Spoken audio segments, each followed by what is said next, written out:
आज हम HTML में एक और इम्पॉर्टेंट टॉपिक देख रहे हैं। वो टॉपिक है इमेजेस। इमेजेस के बारे में हमने पहले काफ़ी बात की है। थोड़ा सा इमेजेस के बारे में और बात करेंगे क्योंकि बहुत इंपॉर्टेंट है।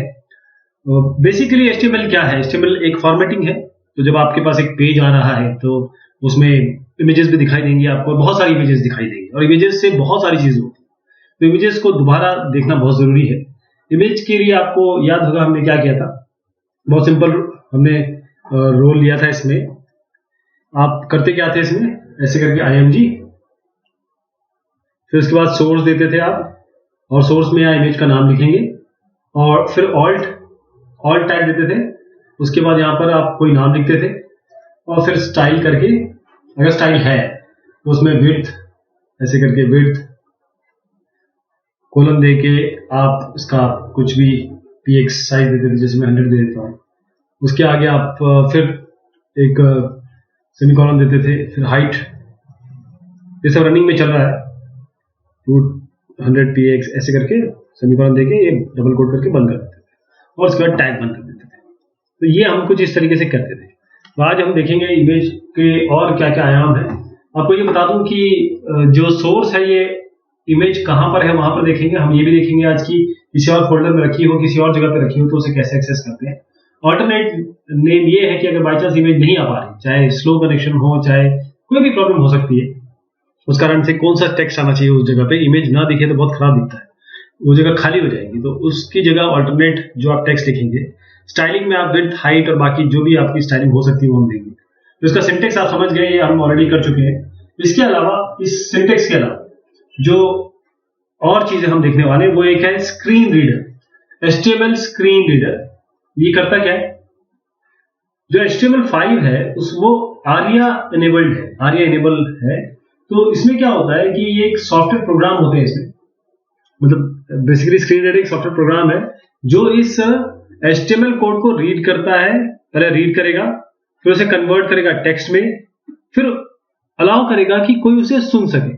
तो स्क्रीन रीडर से बड़े इंपॉर्टेंट होते हैं उन लोगों के लिए जो फिजिकली चैलेंज है, ब्लाइंड हो, विजुअली इंपेयर्ड हो या लर्निंग डिसेबिलिटी हो, तो उनके लिए ये ऑल्ट बहुत काम आता है। ये बहुत जरूरी है उनके लिए। और जो ये इससे पता चल जाता है कि कौन सी इमेज है, क्या है।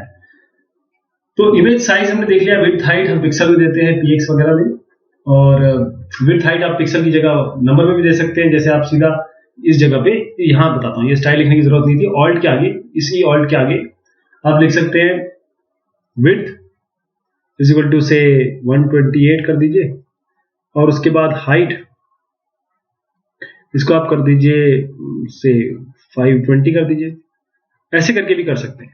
ये तरीका px में भी दे सकते हैं, और इसका विड्थ हाइट आप एट्रीब्यूट्स पिक्सल के अलावा एट्रीब्यूट इस नंबर में भी दे सकते हैं। तो हमेशा ध्यान दीजिएगा कि आप अपने इमेज का विड्थ और हाइट जरूर आप स्पेसिफाई करें। अगर आप विड्थ नहीं करते हैं तो पेज फ्लिकर होगा जब इमेज लोड होगी। ध्यान दीजिएगा, जब अगर इमेज लोड होगी तो पेज फ्लिकर करेगा।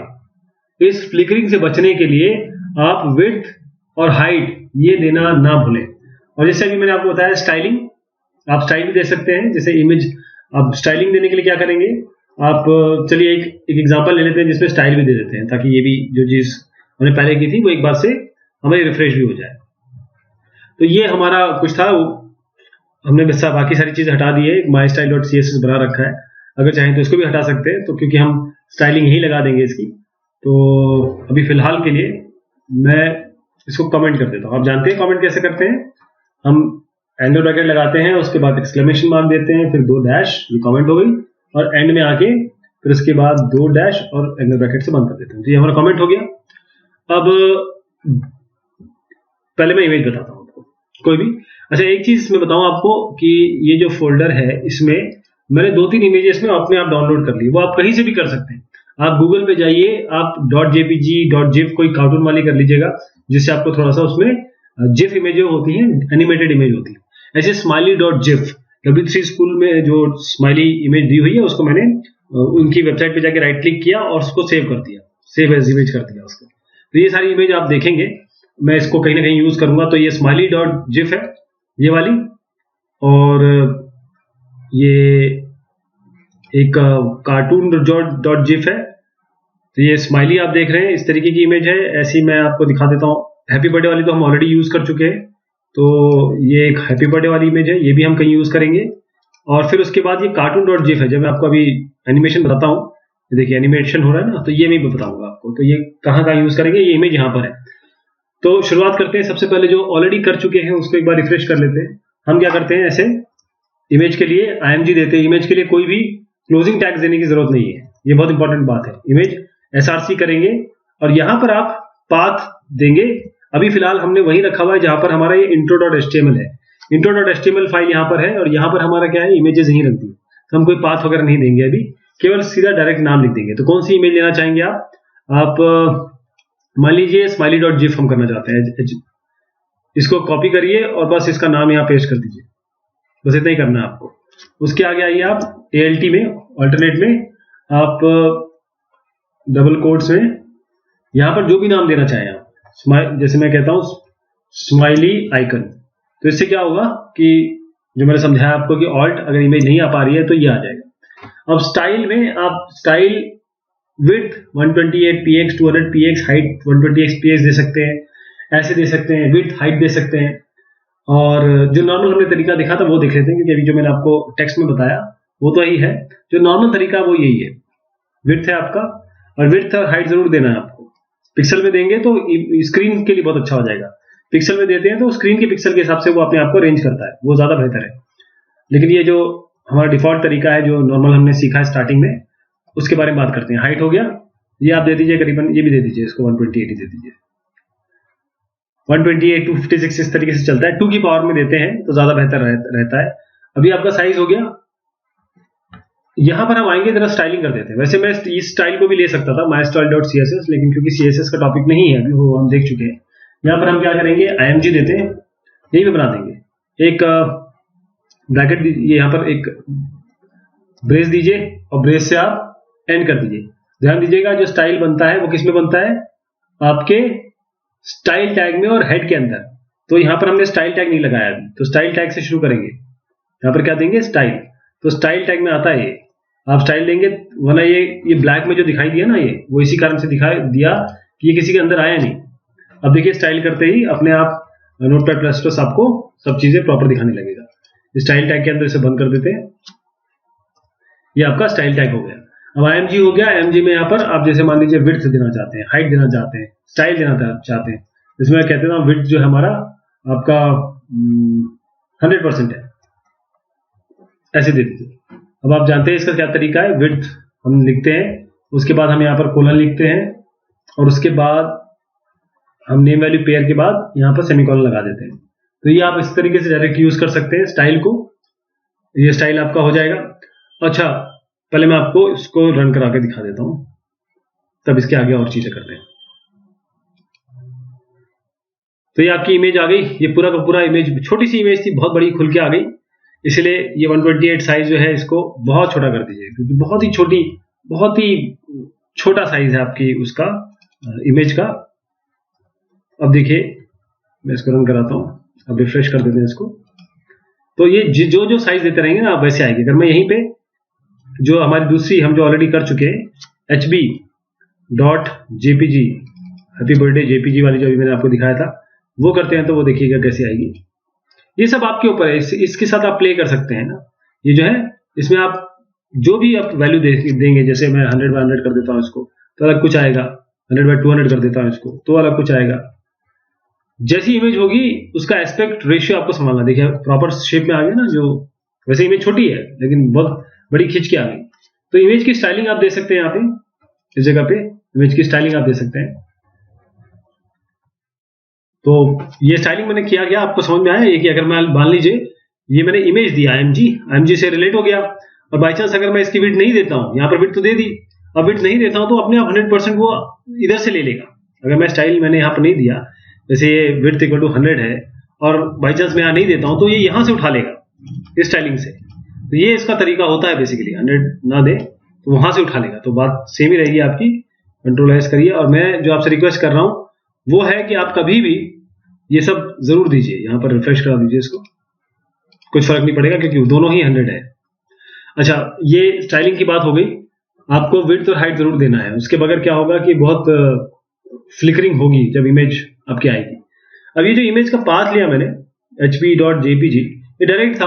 अब किसी फोल्डर पे जाना है आपको, तो मान लीजिए यहाँ पर हमने एक फोल्डर यहाँ पर बना देते हैं, एक न्यू फोल्डर बना देते हैं इमेजेस करके। ध्यान दीजिएगा, इमेजेस करके ही नाम नॉर्मली आप देखेंगे, इमेजेस करके हैं। अब मैं इसमें क्या करता हूं कि ये hp.jpg यहां डाल देता हूं। ओके, अब मैं इसको रिफ्रेश कराता हूं, देखिएगा क्या क्या होता है इसमें। मैं इसको रिफ्रेश कराता हूं, ये देखिए स्माइली आइकन आ गया, ऑल्टरनेट टैग आ गया, क्योंकि स्माइली आइकन इमेज नहीं आ पाई, इमेज मिली नहीं, इमेज का पाथ गड़बड़ हो गया, स्लो कनेक्शन जो भी इसमें हुआ। तो हमने तो अब करेंगे क्या, ये तो दिक्कत हो गई। हम इसको पाथ देंगे अब, क्योंकि हमने इमेज जो थी वो डायरेक्ट यहां से उठाने की कोशिश की, लेकिन इमेज तो इमेजेस के अंदर है, इमेजेस फोल्डर के अंदर है। तो उसके लिए हम क्या करेंगे, उसको ध्यान से देखिए, ये इमेजेस फोल्डर है, उसके अंदर हमारे पास hp.jpg है। तो यहां पर कुछ नहीं करेंगे, एक यहां पर आप इमेजेस फोल्डर बनाइए, लेकिन इसको आपको एक बैक स्लैश दीजिए, है फॉरवर्ड स्लैश दीजिए, इमेजेस दीजिए, और उसके बाद ये लगा दीजिए। अब देखते हैं आता है कि नहीं आता, क्योंकि यहां पर थोड़ा सा चेंज करने की जरूरत पड़ेगी। ये हमने केवल पाथ दे दिया इसका, तो अब यहां पर लेते हैं रिलोड, और यहां पर अभी आया नहीं। तो उसका कारण ये है कि इमेजेस फोल्डर के अंदर ये जरूर देखना आपको कि आप बैक में जा रहे हैं, क्योंकि इसमें डॉट डॉट डॉट लगाने पड़ेंगे। ये देखिए, ये जो फॉरवर्ड स्लैश लगाया, अब प्रीवियस डायरेक्टरी में जाने के लिए आपको डॉट एक डायरेक्टरी से पहले ले जाता है, दो डॉट आपको दो डायरेक्टरी पहले ले जाता है, तो वो सब करने की जरूरत है। तो इमेजेस करके आप केवल ये दे देंगे, क्योंकि आप यहां पर हैं इस पाथ पे, और इस पाथ पे आपका HTML यहाँ है। इस HTML से आप गए, आपने कहा HTML, क्योंकि ये यहाँ HTML इमेजेस को तो पहचानता है, उसके पास फोल्डर है, बस उसके अंदर आपने hp.jpg दिया हुआ है। तो हमने क्या किया, इस जगह पर जाके सोर्स में इमेजेस का नाम दिया, मतलब उस फोल्डर का नाम दिया, और hp.jpg कर दिया। तो इस तरीके से आपका ये अगर किसी और जगह पे भी है तो वो भी शो हो जाएगा। अगर किसी और रिमोट सर्वर पे है, किसी और सर्वर पे, तो वहां का पूरा पाथ देने पड़ेगा। आपको याद है https:// करके हमने जो पाथ दिया था, पूरा पाथ देंगे, तब वहां से उठाएगा, और वो आपका पूरा पाथ आपको पता होना चाहिए। और अब एनिमेटेड इमेज के बारे में देख लेते हैं। एनिमेटेड इमेज क्या होते हैं। अभी हमने देखा कि बटरफ्लाई का इमेज मैंने आपको दिखाया था, उसमें एनिमेशन हो रहा होता है। एनिमेशन इमेज बहुत आप वेबसाइट्स में देखेंगे, तो उसमें कुछ भी नहीं करना है। करना क्या है, वो जो एनिमेटेड इमेज है डाउनलोड कर लीजिए, गूगल पे जाइए, और ऐसे करके कहीं भी आप यहाँ लिख दीजिए डाउनलोड एनिमेटेड जिफ इमेज, कोई भी इसमें से इमेज उठा लिए जो आप देख रहे हैं, जो भी आप उठाना चाहें। ये एनिमेटेड इमेज है और जिफ में आती है, जिफ एनिमेशन प्रोवाइड करता है। तो अब इसमें एनिमेटेड इमेज देते हैं, इसको हटा देते हैं। हमारे पास एक इमेज है जिसे हम कहेंगे cartoon.jiff करके ऑलरेडी मैंने डाउनलोड कर रखी है। तो cartoon.jiff ये मेरी एनिमेटेड इमेज हो गई। अब ये जो एनिमेटेड इमेज है, इसमें भी ये हाइट विड्थ जो भी आपको सेट करना है वो आप कर सकते हैं। अब इसको रन कराते हैं, तो ये देखिए आपकी एनिमेटेड इमेज आ गई आपकी। ये इस तरीके से आप इमेज को लेके एनिमेशन शो कर सकते हैं। इसका थोड़ा छोटा साइज अगर आप कर दें, इसको जैसे आप 20% कर दें, इसको आप केवल 50 कर दें, तो क्योंकि इतने बड़े इसमें तो आप नहीं दिखाएंगे, यहां पर छोटा करना पड़ेगा। ये किसी साइड में छोटा सा दिखाई देगा और देखिए सुंदर भी लग रहा है।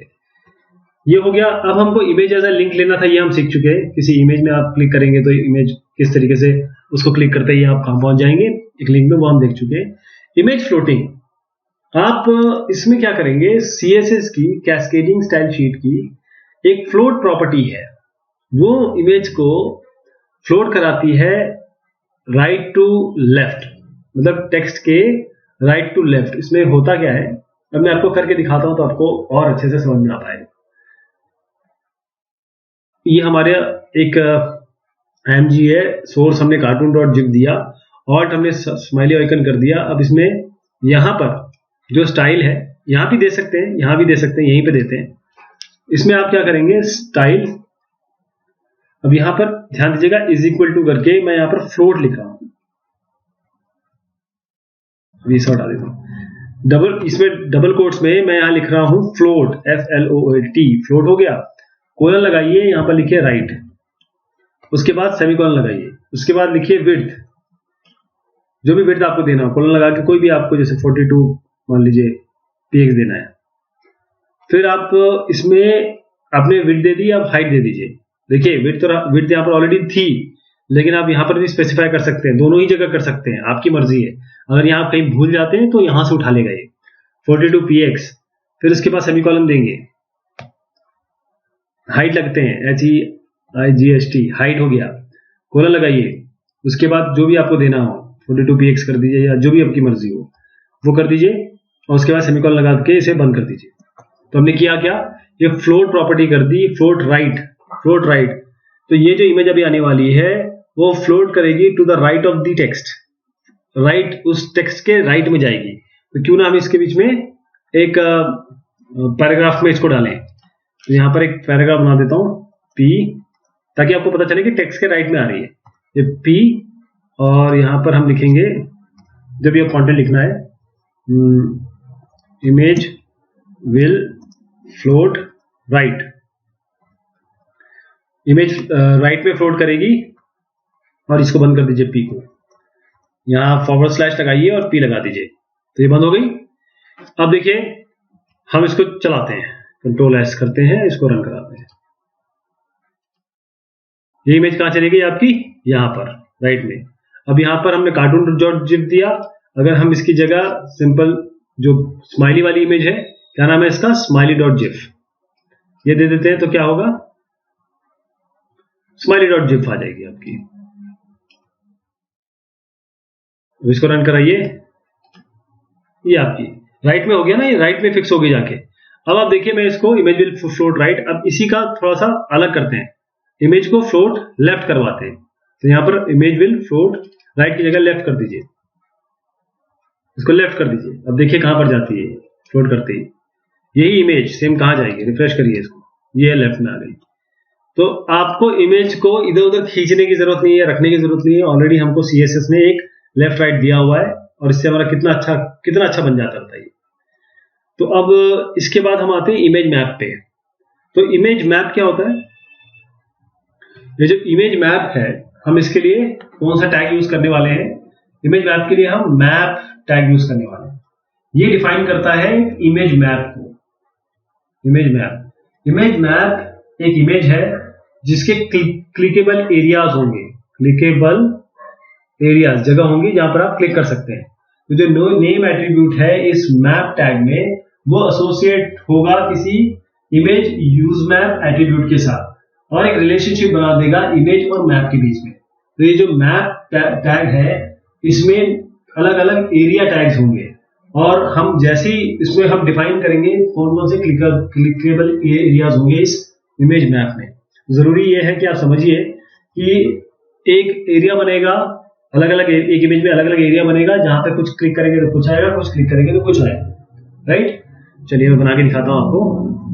इसमें देखिए, इसको इमेज सोर्स बस ये बना दीजिए, और इस बार हम क्या करेंगे, थोड़ी सी बड़ी इमेज लेते हैं। तो मान लीजिए हम HB हैप्पी बर्थडे वाली इमेज लेते हैं, HB.jpg, ये हो गया हमारा। उसके बाद हम इसको दे देते हैं 100, इसको भी दे देते हैं 100। तो ये कंट्रोल Z करता हूं, और यहां पर 100 दे देते हैं इसको। तो ये हो गया 100 विड्थ 100 हाइट। अब फ्लोट लेफ्ट राइट की जरूरत नहीं है, वो हमारा काम हो चुका है। स्टाइलिंग में ये चीज हटा दीजिए, ये आप सीख चुके हैं, ये हटा देते हैं। अच्छा, अब इस P वगैरह को बंद कर दीजिए, इसकी आवश्यकता नहीं है। मैं आपको क्लिकेबल मतलब इमेज मैप बनाना बता रहा हूं।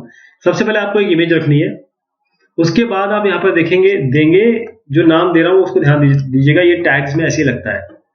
तो यहां पर हम सबसे पहले देंगे मैप, MAP, मैप देंगे, एक ये टैग है। तो हम इसको टैग से शुरू करेंगे, मैप, और यहां पर दीजिए नेम। ये क्या आएगा, जो भी आपको नाम देना हो, लेकिन वो नाम कहां से, कौन सा नाम होगा, आप कैसे आप डिसाइड करेंगे। तो मैं आपको एक नाम देता हूं, मान लीजिए माय मैप, ओके। लेकिन ये मैप जो होगा, ये जो माय मैप है, ये आपके इधर पे ऑल्ट के बाद यूज मैप, एक आपको एक प्रॉपर्टी और यूज करनी पड़ेगी, वह है यूज। जो भी आप यहां पर लिख रहे हैं वो नाम लिखना पड़ेगा। तो यूज मैप करिए, इज इक्वल टू, ध्यान दीजिएगा, is equal to use map किया हमने, is equal to double quotes में आप क्या लिखेंगे, हैश लगा के वो नाम जो यहां पर दिया है, हैश लगा के आप क्या देंगे, यूज मैप लिखेंगे और हैश लगा के ये वाला नाम जो भी नाम आपने चूज किया है वो देंगे। अब ये इमेज इससे लिंक हो गई, अब इसको बंद कर दीजिए, राइट। अब जो साइज है इसका, उसका पहले मैं इसको बताऊं कि थोड़ा सा उसका इस तरीके से साइज देते हैं कि हम अपने प्रॉपर वो बना सकें क्लिकेबल एरियाज। तो 126 देता हूं इसको भी मैं। अब मैप अपने टैग पे शुरू कर दिया तो इस टैग को बंद भी करना पड़ेगा, तो इस टैग को बंद कर देते हैं, मैप इसको बंद कर दीजिए। अच्छा, अब आप आइए, इसमें अलग अलग एरिया बना रहे हैं। तो सबसे पहला एरिया होगा एरिया,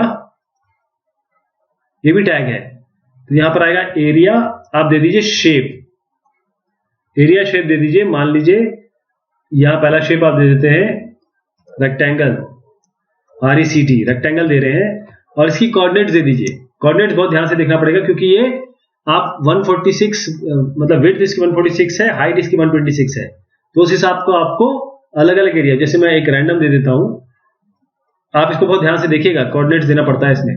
तो ये एरिया है, जहां पर आपको ये कलर ना आते दिखाई दे नोटपैड प्लस में, समझ जाइएगा कि कुछ गलती हुई है। COORDS कोऑर्डिनेट्स हो गए। कोऑर्डिनेट कैसे देने हैं, इज इक्वल टू करिए, डबल कोट्स में 4 कोऑर्डिनेट दे दीजिए। मतलब आपको देने हैं, जैसे मैं 0 0 से शुरू करता हूं, 0 0 से बीच का 82 समथिंग और से 126, ये मैंने एक आपका एक रीजन दे दिया। यहां पर क्लिक करेंगे तो आपकी कोई आप वेबसाइट खोल लीजिए या HTML पेज खोल लीजिए, कोई भी आपका एक पेज खोल लीजिए। तो उसके लिए हम क्या करेंगे, यहां पर भी ऑल्ट देंगे, ALT ऑल्ट खोलेंगे, कोई भी नाम दे दीजिए आप, जैसे 1 दे देते हैं इसको। अभी कुछ नाम हमें सूझ नहीं रहा है इसलिए कुछ भी दे देते हैं इसे, लेकिन आप इसको तर्कसंगत नाम दीजिएगा। तर्कसंगत का मतलब ये होता है कि जिसका रिलेशन हो आपके पेज के साथ। और अब यहां पर href देंगे। अब ये बहुत इंपॉर्टेंट है, href हम जो दे रहे हैं वो ये है कि वो HTML पेज आपको खोलना है, you have to open that page. तो कौन सा पेज खोलना चाहेंगे आप, फिर से वही एग्जांपल ले लेते हैं, google.com खोल लेते हैं, www.google.com। आप इसमें अपना पेज देंगे, जब आप बनाएंगे ना तो इसमें अपना पेज देंगे, ये ध्यान रखिएगा। ये तो मैं एक एग्जांपल के तौर पे बता रहा हूं आपको। अब यहां पर कुछ और साइज एक और दे देते हैं, यहां पर रेक्ट है, इसको सर्कल कर दीजिए, ऐसे सर्कल कर दीजिए। और यहां पर कोऑर्डिनेट जो है इसके कुछ बना लीजिए, मान लीजिए 124 और कोई और कोऑर्डिनेट दे दीजिए 58। अब यहां पर हम केवल 3 कोऑर्डिनेट दे रहे हैं, 58, चौथे की जरूरत नहीं है क्योंकि सर्कल है ना ये। आपको रेक्टेंगल के लिए 4 चाहिए, सर्कल के लिए तो 3 ही चाहिए, एक सेंटर और एक रेडियस। तो यहां पर 8 अपने हिसाब से दे दिया हमने। ऑल्टरनेट हम यहां पर दे दीजिए, आप इसको ऑल्टरनेट नेम गूगल दे दीजिए, इसको दे दीजिए आप यूट्यूब दे दीजिए, और href इसका www.youtube.com। आपको मैंने बताया था कि इसमें HTTPS क्यों लगाते हैं। HTTPS लगाना जरूरी होता है, वरना आप सर्वर को 2-3 रिक्वेस्ट आपकी कैटर करनी पड़ती है। अगर आप HTTPS देंगे तो केवल एक ही रिक्वेस्ट होगी, ये देना गलत है, लेकिन क्योंकि मैं शॉर्ट फॉर्म में लिख रहा हूं, ये बिल्कुल गलत है। इसमें HTTPS आपको 2/ ऐसे देना पड़ेगा। ओके, अब ये बन गया, चलिए इसको आप चला के देखते हैं। अब इसको रन कराते हैं और देखिएगा इसमें कुछ गलतियां हैं जो मैंने उसमें रहने दी हैं, और वो गलतियां जो है अभी हम देखेंगे उसको ठीक कैसे करेंगे। अभी गलतियां आने वाली है। अब इसको देखिए, मैं रन कराता हूं इसको, और हम क्रोम में खोलते हैं इसको। ठीक, अब स्माइली आइकन आ गया, इसका मतलब मेरे पास इमेज नहीं है। पहली चीज तो हम इमेज लेके आएंगे। ये hb.jpg आपको याद होगा, hb.jpg हमने HTML के अंदर इमेजेस फोल्डर के अंदर दिया था, तो हम इमेजेस फोल्डर के अंदर देंगे, तो इसको इमेजेस कर देंगे, इमेजेस। ओके, यहां तक ठीक है। फिर रन कराते हैं। अभी भी इसमें कुछ गलतियां बाकी हैं, कुछ कमियां हैं इसमें, जो हम करना चाहते हैं वो नहीं हो रहा। ये देखिए यहाँ पर है, अब मैं इसको क्लिक करूंगा तो यहाँ पर एक रेक्टेंगल बन के आएगा, रेक्टेंगल बनते ही ये हमें आगे बढ़ाएगा। ये रेक्टेंगल बन के आ गया, लेकिन फाइल नहीं खुली। ये बड़ी उसकी बात है, अचरज की बात है। अब यहाँ पर सर्कल भी नहीं दिख रहा, दिख रहा आपको सर्कल? कहीं सर्कल भी नहीं दिख रहा। तो इसको कैसे हम इस प्रॉब्लम को कैसे दूर करेंगे? एक तो ये है कि विड्थ में मैंने यहाँ पर px नहीं दिया। पहले तो आप px देंगे, पिक्स ये पिक्सल देना जरूरी है। या अगर आप 145 में बंद करना चाहते हैं, जैसे आप जानते हैं नॉर्मल, तो डबल कोट्स में आपको 145 या 126 देना पड़ता। ये तो चीज हो गई। तीसरा, ये आपने जैसे रेक्टेंगल पे क्लिक किया तो देखिए ये खुला नहीं था google.com, इसका मतलब ये खुलेगा नहीं। इस तरीके से रेफरेंस नहीं खुलेगा ये। हम जाते हैं आपके W3 स्कूल की वेबसाइट पे, और यहां से अब हम देखते हैं कि कुछ ऐसा कुछ उठा सके। मान लीजिए मैं ये वाली लिंक उठाता हूं और कोई ये लिंक उठाता हूं। अब ये लिंक जो है मेरे पास, ये लिंक मैं कॉपी कर लेता हूं। अब मैं किसी अपने HTML पेज पे जाना चाहता हूं या किसी और की वेबसाइट के पेज पे जाना चाहता हूं, तो मैं यहाँ रेफरेंस में अब ये दूंगा। एक और चीज उठा लेते हैं, यहां से ये उठा लेते हैं, यहां पर ये पाथ दे देंगे। ओके, अब देखिए हमारा ये इमेजेस के अंदर था, तो ये भी ठीक हो गया। और ये जो, अच्छा अब देखिएगा, अगर सर्कल नहीं आते हैं तो हम ये इसके कोऑर्डिनेट चेंज करेंगे, क्योंकि कोऑर्डिनेट हो सकता है कि आपके रेक्टेंगल के अंदर, रेक्टेंगल और सर्कल का कोऑर्डिनेट एक ही बन रहा हो। तो उससे क्या होगा कि आप रेक्टेंगल पे, जैसे सर्कल पे क्लिक करने जाएंगे रेक्टेंगल क्लिक हो जाएगा, और अगर आप सर्कल का देख लेंगे तो सर्कल को क्लिक करने जाएंगे तो रेक्टेंगल क्लिक हो जाएगा। उस गलती से बचने के लिए यहां तक तो आप समझ के क्या हुआ, क्या क्या हमने कमियां थी। उसको रन कराते हैं। अब देखिए यहां पर रेक्टेंगल है, रेक्टेंगल क्लिक करते ही हमें कहां ले गया, जो हमने पाथ यहां लिया। अब हम सर्कल ढूंढते हैं। देखिए सर्कल है कहीं पे, ये सर्कल देखिए कहीं मिल रहा है आपको? अगर ये देखिए सर्कल आ गया ना, ये जो सर्कल पाथ है, हमने जो सर्कल दिया ये सर्कल आ रहा है। तो इस तरीके से हम रेक्टेंगल और सर्कल, किसी भी इमेज के किसी पार्ट को क्लिक करेंगे तो आपको वो इस लिंक पे ले जाएगा, जो मैंने लिंक बताया था कि क्योंकि ये अलग अलग ब्राउजर पे है। हो सकता है कहीं ब्राउजर आपके www.google.com पे खोल दे उसे, लेकिन यहाँ पर आपको प्रॉपर, क्योंकि मैं क्रोम यूज कर रहा हूँ, HTML5 प्रॉपर यूज कर रहे हैं हम लोग, तो आपको ये पा देना पड़ेगा। तो ये बात हुई हमारे आज के इमेज चैप्टर की। इमेज में हमने क्या क्या देखा? हमने देखा कि IMG से हम, यहाँ बताता हूँ आपको, IMG से हम पहली चीज तो इमेज, ये एलिमेंट है, ये टैग है जिससे हम इमेज को डील करेंगे, ये IMG। फिर उसके बाद हमने SRC प्रॉपर्टी देखी, ये एट्रीब्यूट जो डिफाइन करती है URL, किसको? URL of the image. फिर उसके बाद हमने एक अल्टरनेट एट्रीब्यूट देखा, जो अल्टरनेट, अगर बाय चांस इमेज किसी कारणवश डिस्प्ले नहीं हो पा रही है तो जो इसके सामने नाम देंगे वो आ जाएगा। ऐसे हमने विड्थ देखा, हाइट देखा। विड्थ और हाइट जो है HTML में आप डिफाइन कर सकते हैं साइज में, या फिर आप CSS से भी ले सकते हैं। फिर आपने एक फ्लोट प्रॉपर्टी देखी, FLOAT, और इस प्रॉपर्टी में हमने देखा कि लेफ्ट और राइट में हम ले जा सकते हैं इमेज को।